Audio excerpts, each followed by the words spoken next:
Welcome back to Israel in Context. This week, rockets from Gaza penetrated as far as the Israeli city of Ashkelon, and Lebanese troops sprayed gunfire on Israeli troops, prompting a fiery 15-minute clash, or what they call a quickie. Silence. Crickets. What you have just heard was the deafening silence of the international press. Unless you routinely scour the internet or are a serious Israel nerd like myself, you'd think all was rosy in Eretz Israel. These deadly provocations went largely unreported, unrecorded. You may ask, who can blame the media, really? It's just the Arabs attacking Israel again. What's news about that?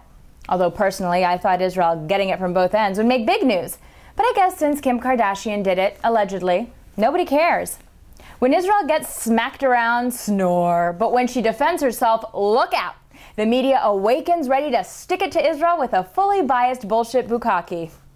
The news portrays Israel as a bully, abusing the hapless little terrorist next door just for the heck of it. Poor Hamasniks. They just want to destroy Israel like their neighbors. What about their dreams? Since much of the media have proven time and time again that they can't be trusted to deliver the whole story, allow us to clean up after them.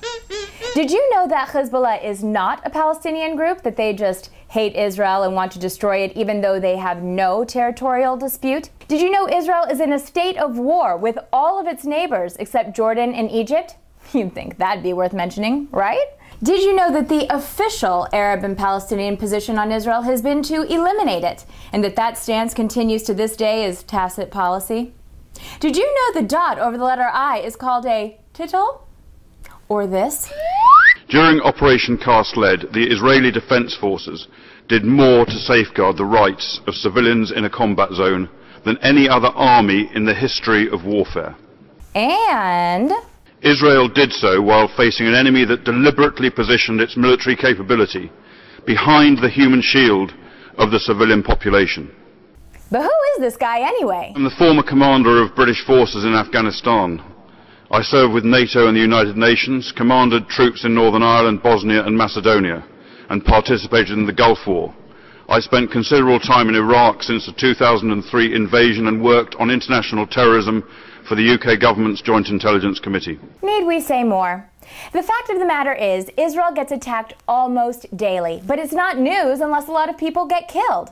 The problem with this "if it bleeds, it leads" model of reportage is that when Israel does conduct some sort of counterterrorism op, only then do we see the coverage, and we see it everywhere. Israel's enemies famously stage and doctor up photos, and it looks like Israel is the one always attacking because there's no, wait for it, context.